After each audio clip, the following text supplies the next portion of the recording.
नमस्कार मंडळी. Big boss मराठीमधून चर्चेत आलेला लोकप्रिय अभिनेता विशाल निकम हा सध्या स्टार प्रवाहिनीवरील वेड लागलं प्रेमाचं या मालिकेत राया हे पात्र साकारत आहे. तर बिग बॉस मराठीमध्ये याची सौंदर्या कोण आहे हा प्रश्न अनेकांना पडला होता. याने अनेक वेळा बिग बॉस मराठीमध्ये त्याचे सौंदर्याचा उल्लेख देखील केला होता. त्याची सौंदर्य म्हणजेच त्याची होणारी बायको, त्याची गर्लफ्रेंड. तर अनेकांना याची उत्सुकता लागली होती. तर आता फायनली विशाल निकम याने त्याची सौंदर्य कोण आहे याचा फोटो शेअर केला आहे आणि चाहत्यांना ही आनंदाची बातमी दिली आहे. कॅप्शनमध्ये दिलं आहे, माझी सौंदर्य.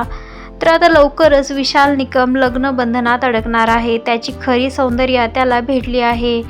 तर तुम्हाला याची ही खरी सौंदर्य पाहण्यासाठी उत्सुकता आहे का? विशाल निकम याने बिग बॉस मराठीमध्ये अनेक वेळा सौंदर्याचा उल्लेख देखील केला होता. तर कसा वाटला व्हिडिओ कमेंट करा.